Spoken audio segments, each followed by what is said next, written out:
Hey, it's Chronologically Gaming, the only channel that's perpetually retro because we're playing every video game in order of release. Maybe we should go faster, then we might catch up. Welcome, ladies and gentlemen, to 1981. We played all the video games we could find a release date for, now we're going through all the rest in alphabetical order. We last left off with Nightmare Park, an interesting idea for the ZX81. I had fun, it was quaint. Let's move on to our next game. After Nightmare Park, we have North Atlantic, it sounds so technical already, North Atlantic Convoy Raider on the Apple II. This is what I usually would expect from the microcomputer games at Avalon Hill Company. Let's take a look at the box and see what it looks like. North Atlantic Convoy Raider. Oh yeah, prepare to play some war games. From the back of the box, we can see we have the cassette tape we'll be using. It's May 8th, 1941. Your battleship slips quietly through the fog bank and suddenly emerges in the midst of unsuspecting British convoy. All turrets open fire with deadly accuracy as the convoy ships scatter. Then just as suddenly, two British battleships appear from the fog bank. You are captain of the German battleship Bismarck, and if any of that sounds interesting to you, then you must love war games and strategy games, especially if it was 1981.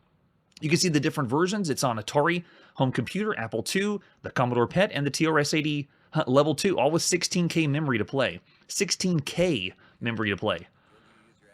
And for this one, we don't have a manual. I think all we got was the information on the back of the box, but we're just going to pop in and get a taste of this one. So we're popping in the cassette. This is North Atlantic Convoy Raider, released at some point in 1981, and this is the one we're playing on Apple II. You might ask, where's the other versions? Well, Apple II's enough. This is not one of those super amazing technical games. SSI still is the king of strategy at the time, but Avalon Hill has a few that work.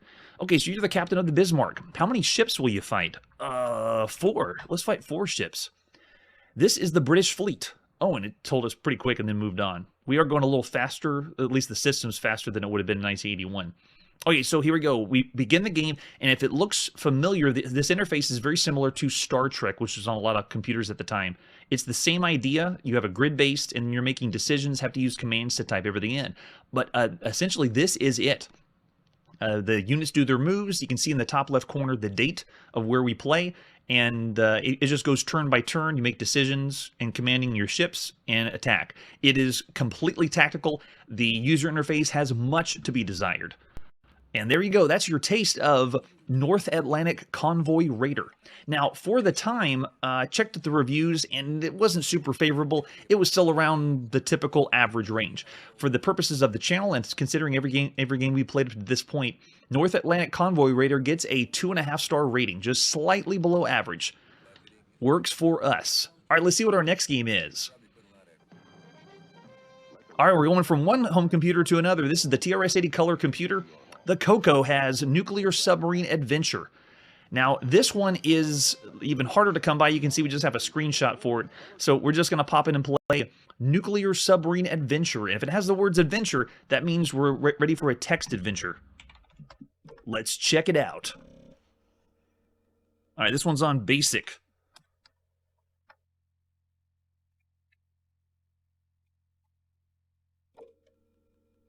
Ready, go computer. The Coco. If you love green, you should buy the Coco. The advertisement says multicolor, but we got a lot of green. Oh, we got orange now. Oh, it moved right past the title screen so fast. We're in a control room. We can see reactor temperature dial, depth gauge, main computer, hatch to missile room. Obvious exits are forward, up, and down. So it is our text adventure game. We even have a pulsing sound in the background. Nice touch.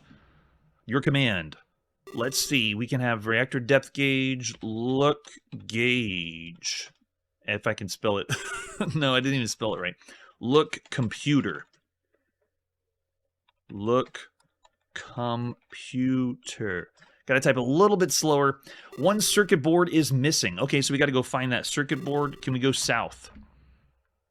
Look.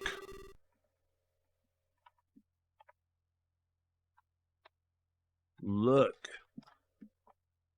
You can see the reactor temperature dial. Look, dial. No response. Ship's computer is not functioning. The purpose of this game, or the goal of the game, is you're on a nuclear sub, and it's about to go off. So you have to disarm the bomb, and then also get yourself out of the sub before it explodes.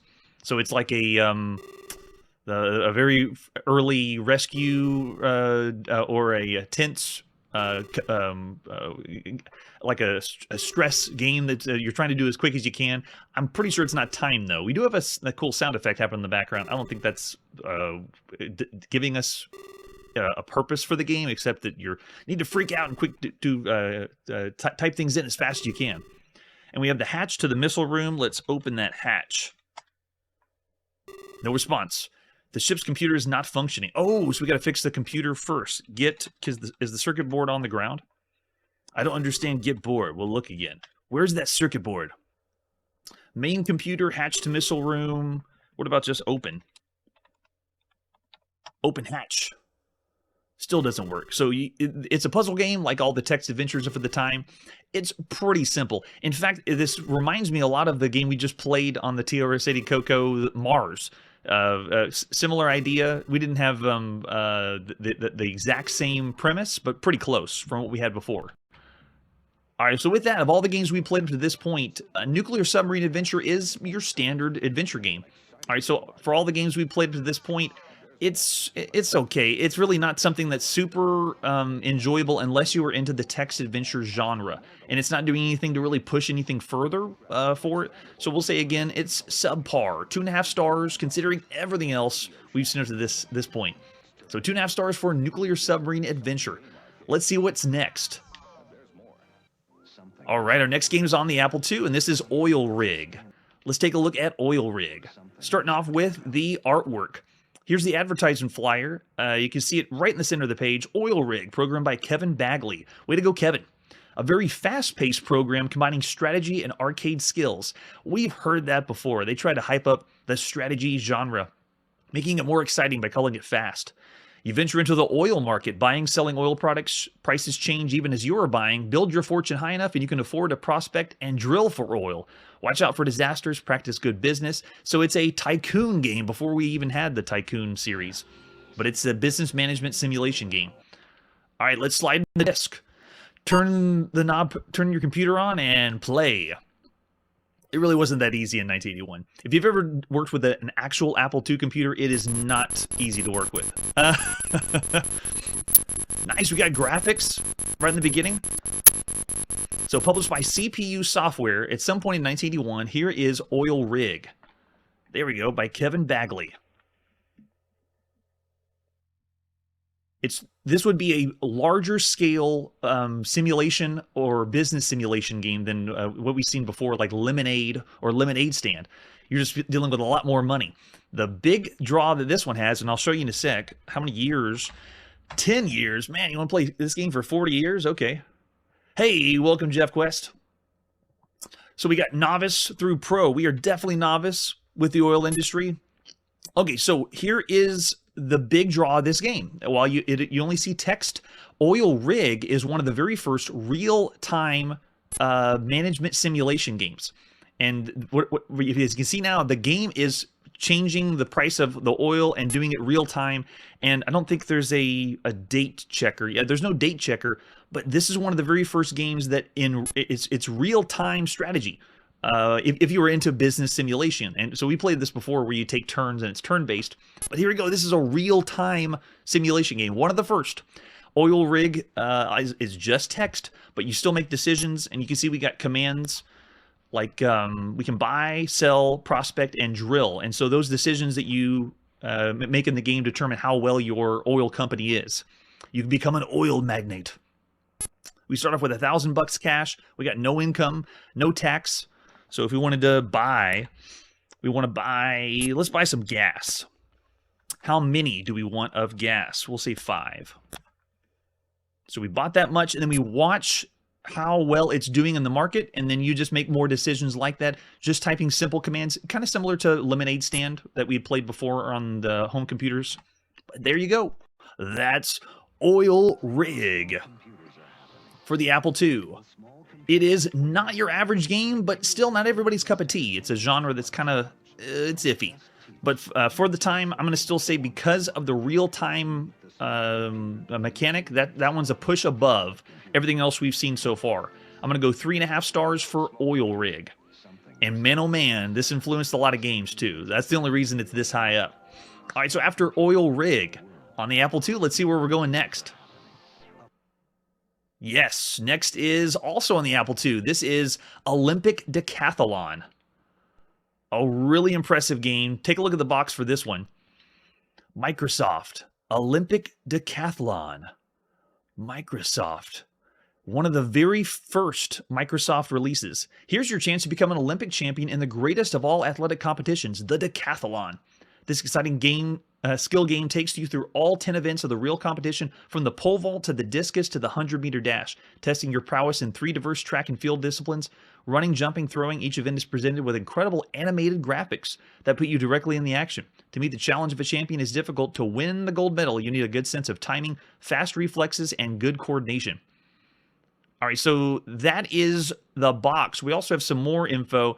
It had 2 different versions that came out. We're going to play the very first version because it's released again later for the PC or MS-DOS, and we're going to play that one whenever it gets to 1982. But this is the one for the Apple II. There's the advertisement flyer for Olympic Decathlon. Grab your fiberglass vaulting poles and javelins. Strap your cleats and hang onto your hat. It's Olympic Decathlon. And there it is, 5 1/4 floppy disk, got an actual scan written on it, Olympic Decathlon. When it shows up on MS-DOS, it's going to be called Microsoft Decathlon, like official. And we have the manual, too, for this one. Microsoft Olympic Decathlon for the Apple II. And Apple II Plus. This is written by Timothy W. Smith. Way to go, Timothy. Let's see what the table of contents has. Now, you can see it's a pretty big manual because this is 10 events. And this predates track and field. This also predates all of the California games and the micro game craze of the mid-'80s. This is the very first to give us lots of different small, bite-sized arcade games. All 10. The 10 events of the Decathlon is here. To be an Olympic champion, you have 6 athletes that can compete. You're awarded points for each event, how you perform based on the world champion standards. And then the competitor has the most points. You also will go against the current world champion, and I'll tell you about that one in a sec. Oh, and this is great. A word about Microsoft. Microsoft produces high-quality software for today's microprocessors. Microsoft. Oh, that means small software company. They won't amount to anything. And they talk about the different things they have. This is what else Microsoft is offering, and this is why it's one of their first software, at least video games. Look at that; it's just basic compiler, Fortran. We have seen Adventure by Microsoft. That's the only other one I can think of off the top of my head. But that's how early we are. Imagine a world where Microsoft is not ruling the world. You also have to have 48K memory on your Apple II for this. The most we've seen thus far. And how do we run the disk? Got it. We can skip all those. Don't need to back up the disk. How Decathlon is scored. You just got to run fast, right? Yeah, there we go. And they give you example of the best performances and what the points value would be like whenever you play the game. Apple II with auto start. We already know that one so we can breeze by that because our games aren't automatically load up for us. You also can do practice sessions, so you can practice each individual event before you go. And there it is, all 10 events. 100-meter dash, long jump, shot put, high jump, 400-meter, 110-meter hurdles, discus throw, pole vault, javelin throw. And then you select the event and push return to practice. And whenever you're ready, you can begin the decathlon and just go event to event to event and compete. So how do you play? Now, the manual is what you'll refer to play each event. So I'm going to close the manual, and whenever we get to the event, we'll look at how to play each one, because everything's designed differently. Now, this one we're going to have to launch a little different. So here we go. Released at some point in 1981. This is Olympic Decathlon by Microsoft. Microsoft Consumer Products. I think this is the second game by Microsoft we played on the channel. It's one of the very first. We have a very long and lengthy loading screen for this one. And when I looked up this game online, it has a really interesting history, because when you play well enough as a game, you can choose between 6 different people and you alternate play. But there's some events where you can play at the same time. But this is before track and field and before all those mini arcade style video games. So whenever you play, you're using 2 parts of the keyboard, and you're having to do just like when you play track and field. You know, typing hitting the button as fast as you can. It's the exact same thing here, but one of the very first times you could do that. Yeah, we're slowly getting better and better intros as we go game by game by game. On the computer space, all the home computers are the ones that have the coolest intros, because when you go to the console world, that's still in Television and in Atari.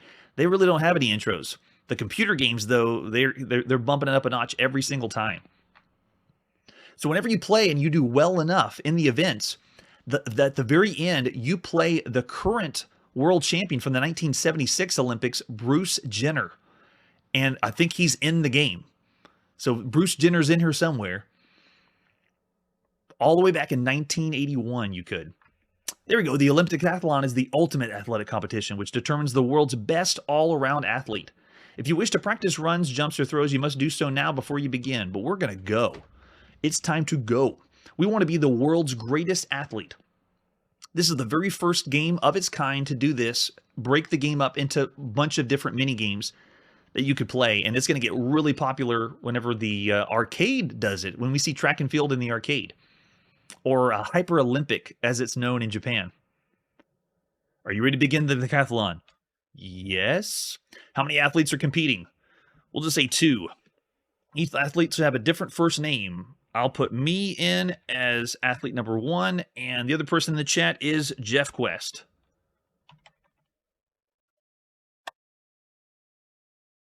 Chrono and Jeff competing for the world champion in 1981. Oh, we're going right in. Oh, that's right. I didn't pick practice. So we're just going to go event to event. So 100-meter dash. If we need to, we'll refer to the manual to see how we do it. But the one thing I've noticed is it's loading kind of slow. We haven't done any fast forward, but it's taken a while. Okay, chrono's up. Please go to the starting line. Use 1 and 2. There we go. So I'm the purple. And attention, Jeff, you'll be running in lane 2. Please go to the starting line. You use the arrow keys for running. Okay, so you move left and right, and we're on. There we go. On your marks, set, go. And this is it. When you have 2 people, you're both going and tapping the keys as fast as you can till you get to the end. So you're literally just on the keyboard just doing this as fast as you can.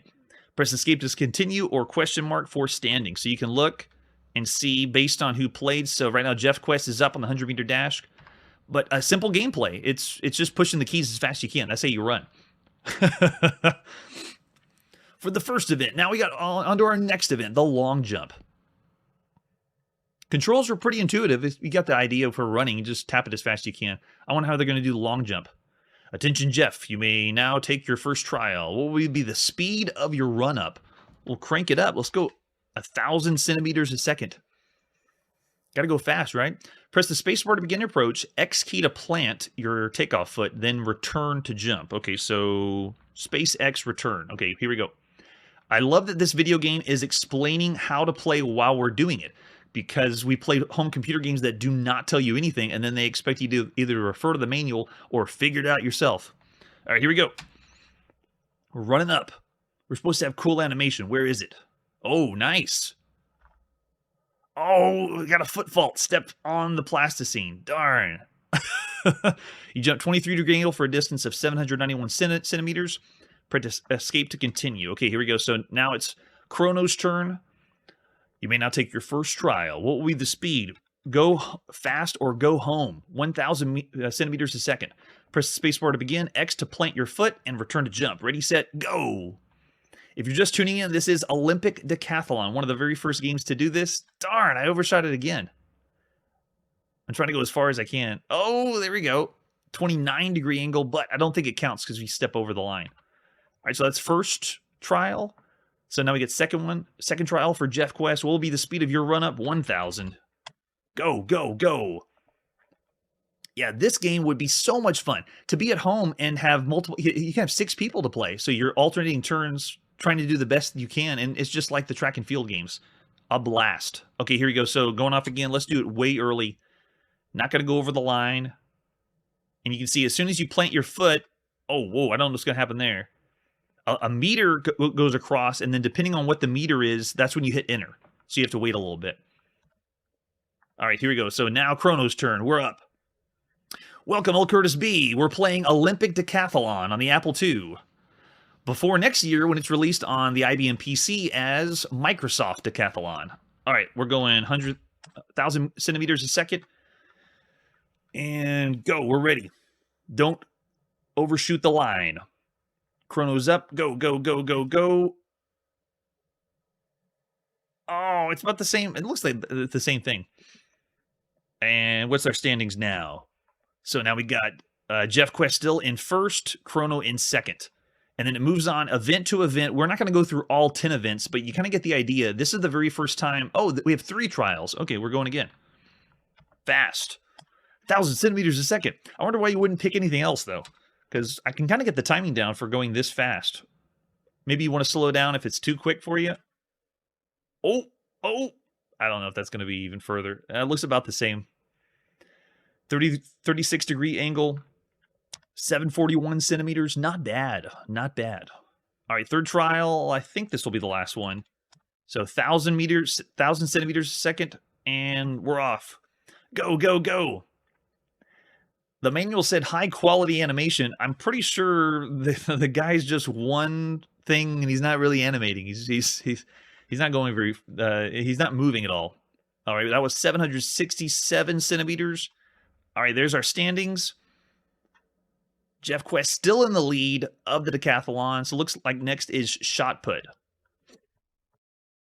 Let's move on to the next event of Olympic Decathlon for the Apple II, the shot put. This is awesome. For the very first time to play a game like this, I was amazed this was in 1981. You can now take your first trial, plus return for instructions. Okay, so Jeff Quest is up. Use the controller dials or paddles. Control the shoulder muscles and triceps. What? See the controller so that both muscles are extended, exerting 0 force to start. What? Oh, I see. Okay, so set the controller so both muscles... What was the other one? Okay, so both muscles, and then we're ready. Okay, now we can begin when we're ready. You're supposed to exert your shoulder muscles? What? No way. Are you kidding me? It's slow motion shot put. Maybe we just hold... Sorry, Jeff Quest. It's using the paddle controls of the Apple paddles. So I think we just have to hold it in the direction. I'm used to the running animation. Keep trying. You'll get the hang of it. Oh, man. Now I really feel like we're playing a track and field game. All right, Chrono's turn. Now let's try it again. Maybe this time I'll just hold the button.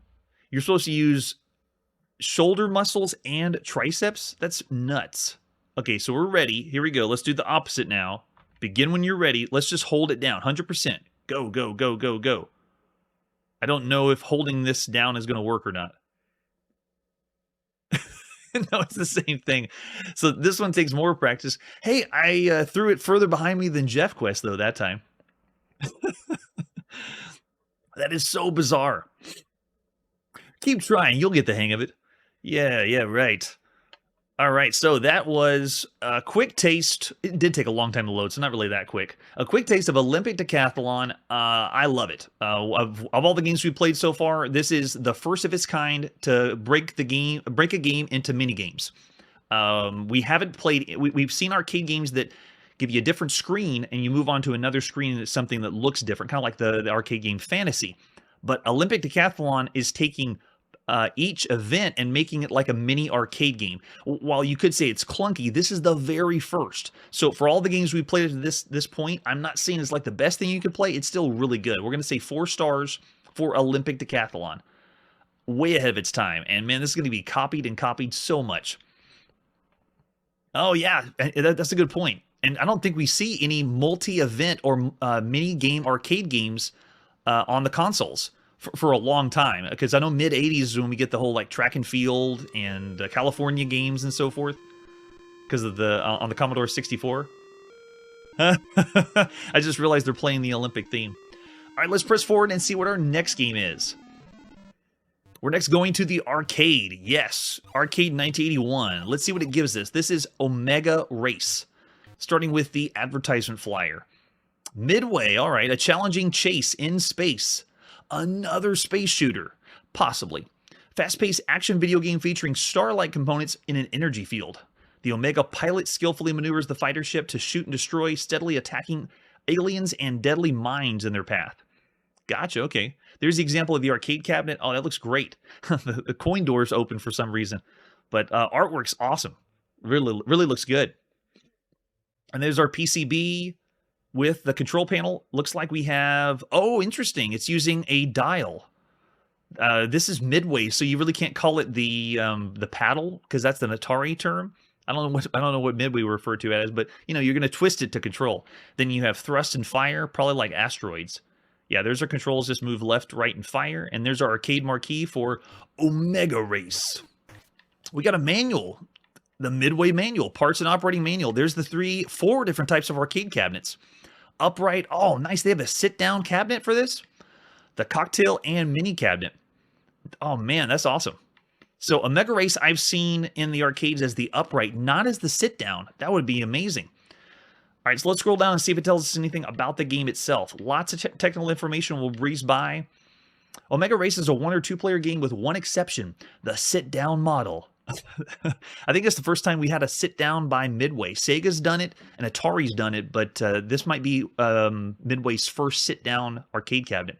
This model is for 1 player at a time only. The other models are upright, mini and cocktail. When the 2-player mode selected on one of these, the players take turns at the controls to fly their spaceships through the game course. If you purchase the cocktail, the rules of the play are same. The only difference is you have 2-player mode on the cocktail game. So you have 2 at... Oh, okay, it just flips. Never mind. I was like, 2 people can go at the same time, but no, still not 2 at not simultaneous. When playing the game, you're a pilot of Omegan space fighter training to defend the Omega star colonies. You're stationed in space to destroy as many waves of attacking enemy droids as possible. Shoot them up. That's what we got to do. You begin your training with small droids after shooting a maximum of 12 attacking droid ships per wave. These attacking ships not only move independently and fire at you, they also drop 2 different kinds of space mines to block your path and shots at them. As your skill level increases, the speed in which your droid ships attack is gradually increased, and their shots become more accurate. In other words, the arcade game just gets faster and faster and harder, as the use. Bonus ships are awarded here. There's the points. Memorize them. If you want to be good at Omega Race. Wait, Omega Space Race? The object of the game is to survive as long as possible while destroying as many attacking droid ships and mines as you can. So it's just keep going. Destroy the gauntlet and go as hard and as far as you can. And then the rest is location and setup. We're not setting up the cabinet. We're going to play Omega Race. For different versions, it's also known as Delta Race. We won't be playing that one. We'll be playing the first, Omega Race. Released at some point in 1981, programmed by Ronald D. Halliburton. Not credited anywhere, but way to go, Ronald.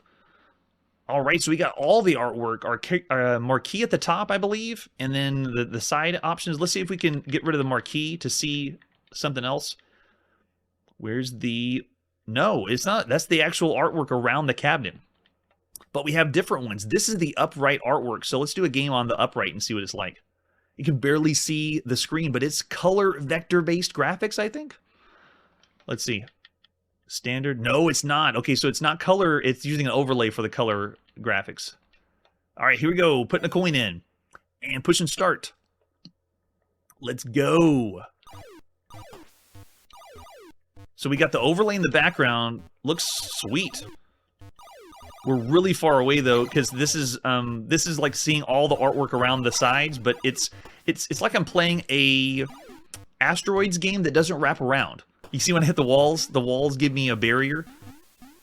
But it's the same controls. You use a button for the thrust. The only thing that's different is asteroids used a button to move left and right, and this one is using that paddle control, or Midway's paddle control. Oh yeah, this is right at home in the arcades in '81. This is awesome. We even get a little ditty for the next round. But it's so bizarre though. It doesn't feel like I'm playing in space. It feels like I'm playing on a user interface or a GUI, because I'm hitting the barriers on either side and there's a window in the middle where the score is. So it feels like I'm playing on a Windows computer. Interesting art choice, I guess. It doesn't feel like I'm in space because the score and everything are a part of a barrier that I can't go past. All right, let's zoom this sucker in. Let's see what other artwork we have. We have the cockpit artwork. So if you were playing in the sit-down cabinet, this is what the artwork you see around the outside. And we got even the point values on either side. Looks awesome. Man, this control's great. It's got this really nice gravity feel. The physics are awesome. And can we get those mines? Oh, that's great. Yep. The only thing it doesn't do that we've seen better in arcades is show me something else. What else is there besides the first screen? And it's not this. It's what you see is what you get. Oh, got me. Yeah, the artwork is top tier. All right, let's see the next one. We have the cabaret artwork, which, nice. So this one, they changed their overlay to a blue. I really like the overlay, though, in the background, making it look more like you are in space. This one feels like you're just playing a color vector game, but we know it's not. Oh, here we go. And you use the dial to put in your high score. Sweet. And let's go there and end. Nope, end. It worked. We got the high score. All right, let's see what else we have. Upright artwork and... Oh, that one's nice. Love that one. Okay, let's put another coin in.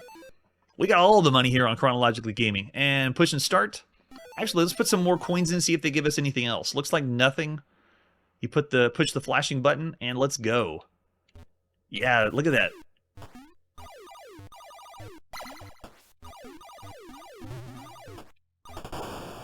And I've turned the volume down just a little bit for the game because we have something coming up that's going to be really loud, and I want to make sure it doesn't make people's ears bleed. But sound effects are excellent. Exactly what you'd expect. And man, it's so much fun. I'm surprised they didn't make this simultaneous. This would be great to have two people, you work together, flying around, shooting the aliens at the same time. But it seems every model is still alternating play, not simultaneous play. The only one I've seen was the upright model. And it's because I went to an arcade that had almost every vector-based arcade game. It was a lot of fun.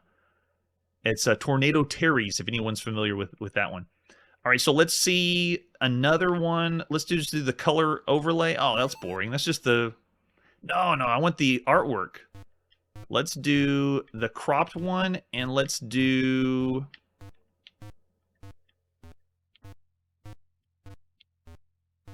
Oh, it doesn't zoom. There.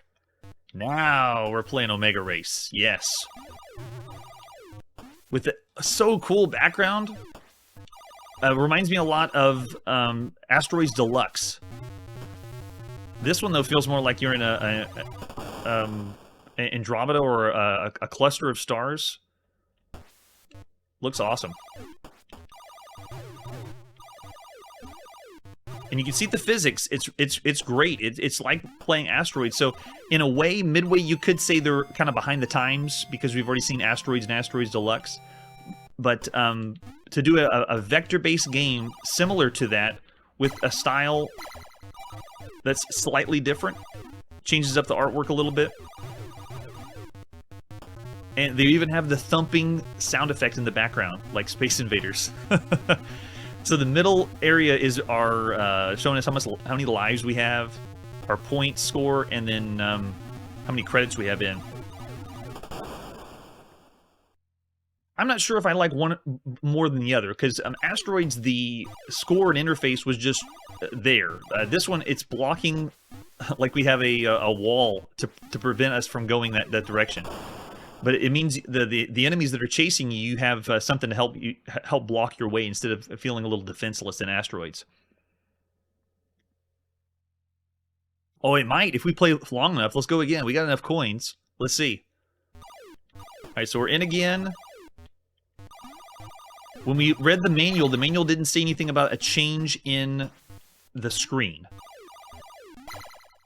We usually can get the manual to tell us how many different screens will be displayed. So we're moving on to the next round. It gives a little bit of break where you can't move around yet. Like we're waiting, giving the aliens a chance to move after you.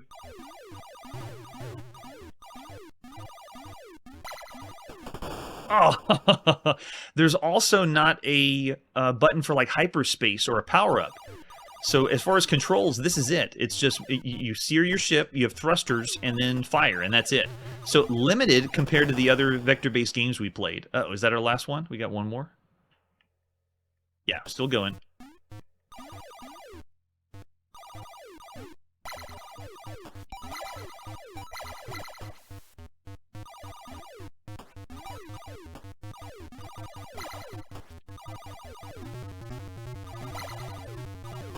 Wow, yeah, and the enemies get really, really difficult. And to play this in the arcades is going to look different too. So I'm doing my best to give you the idea of what it feels like in the arcade, but the channel itself can't give you the paddle in your hand and can't give you the play control. So it's difficult. I'll just make it B, sure. It's difficult to give you the full experience because the vector-based graphics, with all the emulators, you can't get the same feel. It has phosphors and glow, and it looks really good. There's like a bloom to it.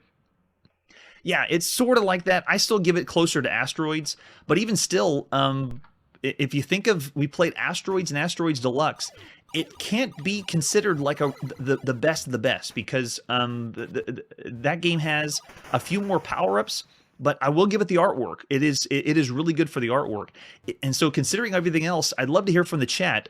Is this a game that is really, really good for the time in 1981? Or is this one of the best games you could play in 1981, considering everything else? And we've been through all the classics. Frogger has been introduced. Donkey Kong's been introduced in the arcades. All those were the best of the best you could play. Oh, so just slightly above average. Because I was going to go a 3.5 or 4. I'm thinking more 4 just because it's still using the vector graphics. It's not up to the tier of the other stuff we've seen, but Asteroids Deluxe was out here as well. Yeah, 4 max. I'll go 4 max because it's using the, instead of a button for left and right, you have fine-tuned controls with that dial. I almost called it a paddle because I'm thinking Atari, but the fine-tuned controls are a difference. And if you've ever played in the arcades, you can feel it feels different and you have a little more control than Asteroids. So we'll go 4 stars for a Mega Race. A great game for 1981. And with that, let's see what our next game is. We're back on the Apple II. Man, lots of Apple II tonight. This is Oo-Topos. Oo-Topos? Let's take a look at the artwork for Oo-Topos, an extraterrestrial adventure. Quick, someone call Sentient Software and ask them how to pronounce Oo-Topos. Oo-Topos is the first and only adventure program to be written by a science fiction writer. Oh, okay. The author of the program, Michael Berlin, has 2 science fiction books published, Crystal Phoenix and The Integrated Man, both published by Bantam Books. He's an active member of the Science Fiction Writers of America. The author spent over a year and a half writing the story of Oo-Topos, so we need to get a hold of him. Where's Michael Berlin? Can we call him and ask him how to pronounce this? In this program, the game reflects the skill of a professional writer. The descriptions are written to evoke the player's imagination, transporting him to a truly distant alien world. Now, it's 1981. Infocom has not taken off and soared with the interactive fiction genre. This is a good point, that they're getting a actual science fiction writer to write this game. And you can see they even have a review by Soft Talk magazine. The first contender for adventure laurels, written directly for the microcomputer. An actual science fiction tale. And we have the disc. We do. 5 1/4 floppy disk. In your AppleSoft and ROM.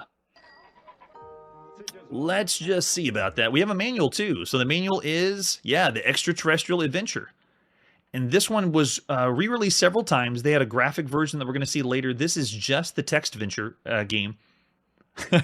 Yeah, we'll see. We're not going to play it as long, but we've been able to tell when we start text adventure games, when we start reading it, if they got a lot of text and it's written well and it's not just trying to get to your next command, we know it's a good one. You were the one space cadet selected to volunteer for this mission.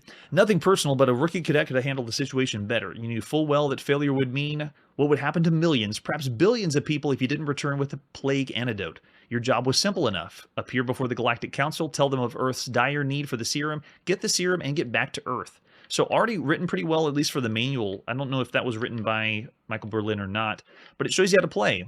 Requires a cold start. We don't need to know how to load. This one is type in one word or two word command. So it's a two-word text parser. Tell the computer what you want to do. Oo-Topos uses a much larger vocabulary than other adventure games and has 70 verb classes. Now, to put in perspective, we've seen video games or text adventure games with hundreds of different verb classes.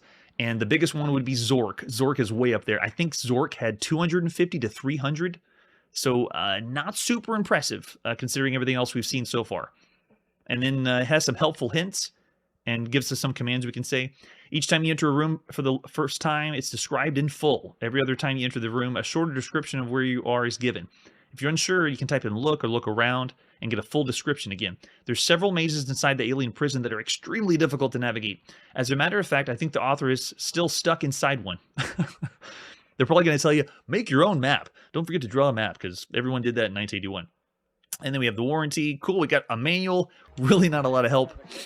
They just kind of throw you out to the dogs on that one. All right, so let's slide in the disc and play some Oo-Topos on the Apple II, released at some point in 1981. This won't be the last we'll see of this. We'll see it again as a graphic adventure game.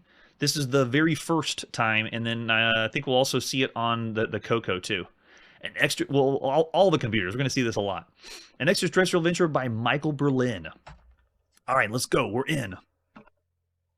And I was prepared this time. I brought a walkthrough. I don't know how well it's going to work, but we'll see. Welcome to Sentient Software's Oo-Topos. 5 parsecs from the Galactic Council space station, an insane alien race, not part of the United Space Republic, took control of your ship and forced it down on their planet. They stripped your ship of cargo and stripped your ship of... Oh, wait. They stripped your ship of cargo and then stripped your ship. Oh. All you have to do is find the serum the Council gave you and the rest of the cargo the alien stole. I'll help you do that. Think of me as your eyes and hands and legs, but not your mind. Tell me what to do by typing in a 2-word command, verb and noun. If you have any trouble, you can type help. Okay, good. We got help. You want to start a save game? No, we want to go. Let's go. It's text adventure time. So please, everyone in the chat, type in everything you would want to try, because that's the fun of text adventure games. You're in a prison cell on Oo-Topos. Oh, okay, so Oo-Topos is a planet. Thanks for telling us. By constantly kicking the auto lock, you've managed to spring the door. Through the barred east window, you can see the stripped-down hull of your ship on the beach of a pale green sea. They really are going hard with the narrative, because you notice how they're not breaking the thing apart, or the game's not broken apart like the Scott Adams games. It's just type stuff now. Go. What if I just go north? Can I go north? I don't even know the direction commands. You're in an orange-colored north-south hallway. To the north, the hallway goes upward. There's a dim light coming from a cell to the south. So it understood that. Interesting. So of all the text adventure games, we've usually played them where they try to make it easy as a person at a computer. This one's really hitting hard on the text. Like, let's just put the story there, and then they'll figure it out, or have to figure it out themselves. So we have a north-south hallway. To the north, the hallway goes upward. Dim light coming from the cell to the south. So let's go south. Let's see what's there. So we're just navigating around. This is where you'd be drawing your map. You're in the prison cell where the dim light is. Can I look? You're in a prison cell on Oo-Topos by constantly kicking... Oh, we're back in the same cell. Go back north. That's the cell we came from. So we keep going north. You're in the hallway. Oh, yeah, they give us the shorter version, too. Interesting. And if you say look, you'll get the more detailed version. It is loading slow, and keep in mind we are going faster than it would be in 1981. You came to an east-west passage. The south is a sloping orange hallway. The deserted table is in the junction, a recently abandoned guard post. There's a pack of terrain food here. Get food. It's kind of frustrating at the time if the narrative is really good and descriptive, but you can't type descriptively. It feels like you're at a loss. And they've pointed this out in other text adventure games, saying like, I'm an idiot. You need to say things really dumb for me to understand. Like if the computer was someone stupid to type the parsers in. All right, so we got the food. We can go east and west. Let's go east. So we were at a sloping orange hallway. And there's a table there. A silent creature a meter high appears behind you. Turning startles him, and he hastily fires his laser. The beam just misses you. In his panic, he drops the laser, ducks around a corner. The eastward passage dead ends here. There's a laser here. Get laser. We have a weapon. Okay. We got it. All right, so he went to... Which way did he go? Around the corner? Eastward. So let's go west. Wait, no. He ducked around a corner. Oh, can we shoot him then? Let's see. Fire laser. Can we hit him? I don't know what fire means. Oh, no, the frustrations begin already. So we'll go west. We got his gun. What's it going to do to us? The meter-high alien with a drawn laser blocks your way. The alien giggles insanely and clumsily points a laser at you and fires. The beam just misses, sears the wall over your shoulder. You're at a dead end. Kill alien. Does it work? It's probably shoot. It clutches its chest and heaves a sigh. It crumples to the ground and vanishes. We killed someone in a text adventure game. Finally, of all the times we've tried to kill things. And we're still waiting for the load, or is that? Oh, it's waiting for us. So it's waiting for a command. It's interesting that it doesn't give us a new cursor. It just gives us the text, then moves on. It only accepts two-word parsers. So teabag alien won't work. Sorry. You have to. How can you say teabag alien in 2 words? Can you put it together? Teabag alien. There you go. I'm sorry, but I don't understand. Oh, I really wanted to say I don't understand teabag. That'd be even better. It clutches its chest and then, so look alien. I can't do that. You're not holding it. Hold alien. I didn't want you to die. I can't hold the alien. It's beyond my power to do that. Of course it is. All right, so we killed him, but I really want to search. So what about search alien? Come on. There's got to be something. Oh, too bad. Well, still fun to kill something in a text adventure game, right? Approach alien. Approach alien. We're probably just there at the alien. Yeah, it doesn't know what it means. That's too bad. Consult the manual. But the manual wasn't helpful. What if we type in help? Does it tell us? The easiest way to move around is by giving direction. Oh, wow, we got lots of help. Okay. You can say entered or exited, but there must be more than one option. You have to be very specific. Try all 8 compass points. Whoa, okay. So you can use southwest and northwest too. Each object has a use. Most have ramifications, side effects, which can be immediately evident, which may not be immediately evident, and you have to meet several conditions to accomplish one. I know many words and objects. A lot of these objects can be inspected by typing inspect. Oh, sorry. I can't type yet. We're still getting help. So lots of help. Yeah, look at that. You can do inventory, look. We've seen those before in text adventure games. Don't ask me questions like why or won't. If you want to do something, I say I can't try different but similar verbs. That's all I can help I can give. I know it has to be done, and you can do it. Good luck. Thanks for the help. All right, so another text adventure game that I actually would want to play a little bit more. So I'm intrigued, and usually intrigued, I would give it above average. This is not with graphics. I've been given the graphic ones because they've been opening up like a larger world, like Zork. You can go to different places, and it's not just a maze. It's like a town or a city that you can explore in text, interactive fiction. So Oo-Topos, of all the games we've played up to this point, I want to see more, play some more. And we'll do 3.5 stars or just above average considering everything else we've seen for the time. Of all computer adventure games and video games in general, no genre is one better than the other. So just so you know, we're hitting on the adventure fans as well. All right, so after that, let's see what our next game is. Still on the Apple II. All right, this is Operation Apocalypse. This one looks big because it says SSI. Let's take a look at the box for Operation Apocalypse. 4 computer simulation games of major World War II land operations. Yeah, now we're talking hardcore tactical simulation. The 4 horsemen of the Operation Apocalypse. Advance to Contact, Bridgehead, Invasion, and Highway. So is this different game modes? Yeah, 4 separate operational level computer games that simulate major World War II land operations, from Allied invasion of Europe to the large Allied airborne drops that became popular late in the war. So for all the war game fans, this is the one. And for other artwork, we also have what came with it. You could play not just on the computer, but you also had a map that you could use and move pieces around. And then you also have all the unit modes. So this is another one of those games that we can't just pop in and play a little bit. It doesn't work like that. This is the kind of game that you would spend a few weeks getting used to playing if it was 1981. And then after you get used to playing it, then you'd actually play against the computer. And you could spend a long time playing these kind of games if you were into that thing. I mean, look at this. It breaks down the unit modes, their movement, the command keys you can use. Like it's a hex-based game, so you decide where they're going to move and transfer to different places. And then we have the game selection card. This is like a quick sheet to give you a heads up of how to play the game, how to advance to contact, the bridgehead, invasion, the different types of game modes. Yeah, highway, and then special rules that you need to follow.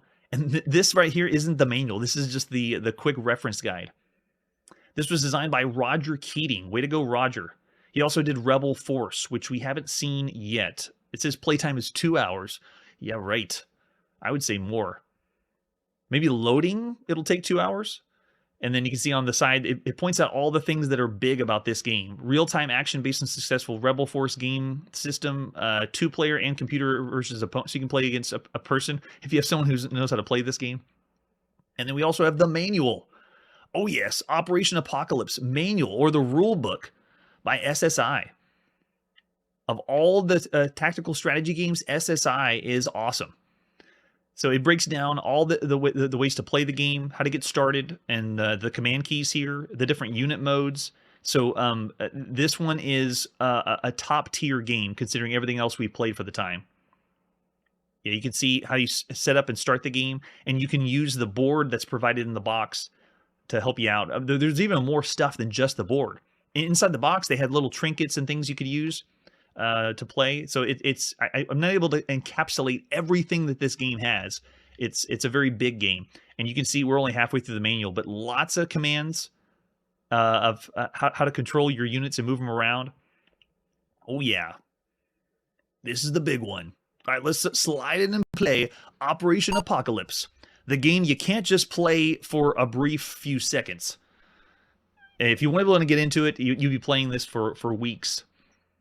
But SSI is king. They have set the gold standard of if you want to play a tactical strategy game in 1981. SSI presents. Is it going to do the slow crawl? It's not. Okay, Operation Apocalypse. You pick the levels you want, and the other big thing this game has for it is it's allowing you to select multiple groups of enemies and have all those not enemies, your units, multiple units at once, and then move those units at once to a different place. That's the big new thing compared to the other games. All right, so we have different scenarios, 4 different ones to try out, and then if you want color or black and white. If you want the hex drawn to be on, and then solitaire game, what level we want to play, and then space to start, which means it's setting up the game. Everyone make a sandwich, get your drink, and just hang out while the game loads up. I want to speed it up to about 600%, but it's building the terrain for us. At this point, you'd be down using the map that came with the game to draw it out or figure out a plan before you tell the computer what to do. If you wanted to, but everything else is on the screen. There you go. See, setup's still going. After waiting this long, it still takes a while. That's right. Let's go play some Atari VCS and then come back to the game. We're still waiting. This is 600% faster than it would have been. Well, it's even more than that. I'm on a system that's even faster than it was before in 1981. All right, so Allied turn first, artillery phase. And then they do their moves, you do your commands, you take control of your units. Now, we already know the future of video games. And so these games are setting the beginning of tactical strategy games. We got the hex grid, we got the units, movements, and so forth, and commands. We know in the future, though, there's going to be a mouse that's going to be used on computer games. These games are almost, you almost can't play them nowadays. Because we know that the best way they're going to be played later is with a mouse and the keyboard. Having the mouse and the cursor to move around and select the units is worlds better. So now there's no way most people would play these kind of games. You have to have a lot of patience and time when they are best off played with a mouse. So if we're in 1981, though, this is an excellent game. For all the games we played up to this point, it's not the best SSI game you could play at the time, and it's not the best tactical strategy game, but it's still very, very good. So I'm going to go 4 stars for Operation Apocalypse. Considering the other games we've seen tonight, this one is the better one, for sure. All right, and with that, let's press forward and see what our next game is. All right, yes. The world of Atari. We have finally a game from Atari to check out. Atari. Cartridges, video chess, football. Welcome to Club Atari. What's your pleasure? Breakout? Ah, here's something new. Circus Atari. Cartridges, video chess, football. Cartridge, sir? Fez is here. We meet again, Fez. Yes, a little game of Space Invaders, perhaps. What shall we play for? For fun, of course. No other company offers you as many different video game cartridges as Atari. That's right. Atari is where it's at. And this is Othello for the Atari VCS. Still known as the VCS until the 5200 comes out. Let's take a look at the box. Othello. 4 games in here. It's Othello or Reversi. But look at the artwork. Look at Atari. Even with Othello, they make the front of the box amazing. It's fantastic. And then you flip it over to the back. This one is 1 or 2 players. And then going to be played with the Atari controller. Yeah, it's going to be in bargain bin soon. So best buy it now while you can. So for the rest of the artwork, we have reconstructed boxes if you prefer those. And then the other thing was, yeah, the cartridge. Still using a fantastic artwork. Amazing. And we got the manual for this one too. So Othello is going to be playing very well, very easy for the Atari VCS. How do you play? You'll need strategy because it is a board game. Foresight and cunning to be a success of the game. The field's made up of a grid containing 64 squares. Each player is designated by white or black. And when you capture a square, it becomes your square and your color, with the corresponding score is displayed at the top of the screen. So you can see they give us an example of the screenshot of how many squares are your color, basically. To capture a square, you must outflank your opponent. To do this, you position squares in your grid so that one of your opponent's squares is in a row which is bordered on each end by one of your squares. And they give you examples of how this works. So if there's like 2 whites on, if you have a white on one side, then 3 blacks in a row, you can put it on the other side, then all of them turn into white. And they give you the example screenshots there. And then you can also outflank opponents in more than one direction, like vertical and horizontal. If you're familiar with the rules or played before on a board, then you get the idea. I am part of a generation that's never played this on an actual board. Thanks to video games, I played more board games that like Go or checkers. Well, I played checkers first on a board game, but there's so many board games that I played first as a video game. I've still never played Othello or Go on an actual board how they originated. So how do you play the game? You move the cursor around. You get to use your joystick to move the cursor, then select it. It's a pretty simple idea. So they're showing you the different difficulties. You can switch the difficulty switch on your console, and then you can also say which game you want. 4 different game modes. Looks like 2 players, and then game 1, 2, and 3 are against a computer. And then how you score the game, depending on how many colors you have on the board. And then the strategy, yes. Got to give us the strategy for the game.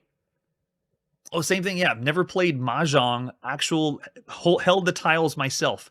I've only played it as a video game. So thanks, video games, for letting me experience something. All right, so let's scroll through the end. Yeah, they're giving you more strategies with screenshots. That's pretty cool. Notice, though, that it's not giving us a developer, since it's by Atari. Activision showcases who develops it, but not Atari. Oh no, they're evil. So for different versions, we have the European version, one that has an Atari picture in the label, and then part of a 32-in-1 cartridge. But we're going to play the first one. This is debatable. You could say it was released in 1980 or 81. We're going to say at some point in 1981, we got Othello. Main developer was Ed Logg. Carol Shaw did the graphics. And there it is. Othello. We'll start with game 1. As always, you push reset when you're ready to play. And you can see we can flip through. Game 2 just gets a little harder. Game 3 is the hardest. 1 player. And then game 4, if someone else was here, we could play together. But we'll go game 1 and then push reset on the console. Or slide the reset on the console. And we're in. Wow, and even no sound effects. It's just move the cursor around and then go to the next place and then push the big red button. Oh, okay, we got some sound effects. Nice. So I'm playing as white, computer's playing as black, and you just need to outflank by putting your piece on the other side and capturing pieces on the top or diagonal from him. All right, let's see if he takes this bait. Oh gosh, yeah, not good. And it's keeping track of the score. If I'm white, it's how many pieces I have, or 5 pieces that are white and 9 pieces that are black.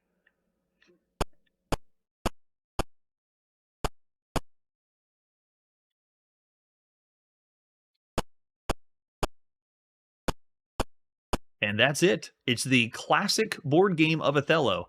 Plays so good. Because Atari has programmed it to move the cursor around back and forth, it is fun if you're into that kind of thing. Considering everything else we've seen for video games, though, it's really not like the biggest, best game you could play. It's done very well and presented very well, but since it's a board game that it's essentially it's a bare bones strategy game. I would say it's okay for the time. I would say just about average considering everything else. This is one of those games that showed up in the bargain bins a few years later, sadly. But if anyone wants to throw any rating higher than average, I'm going to go 3 stars for Othello. Here's your chance. If you're an Othello fan, or you want to come on the show and play me Othello, then we'll see who has the better one. Yeah, right? Oh yeah, that's true. It also have to be into the game too. Yeah, if you're at someone's house and they had a bunch of Atari games, how likely are you to play Othello, right? Yeah, I'll just say average for the time. We're 3 stars. It gets the job done. All right, and that's it for tonight. We're going to push pause and play the rest of the games. We'll finish them next episode. All the rest of the video games, I think we'll finish them next time. We'll see what happens. And we're going to press forward playing everything else in 1981 in alphabetical order. And as I always say, play for fun. Hey everybody, thanks for checking out the channel and joining me on my quest to play every single video game in order of release. We'll be streaming live every weekday at 9 p.m. Central, so join us and let us know if we miss any games along the way. This video would not be possible without RetroArch and Launchbox. Please tell your friends there's some crazy guy out there trying to play every single video game. You can always check out Chronologically Gaming on YouTube, Twitter, Instagram. Chronologically Gaming is the name to look for. We will catch you next time.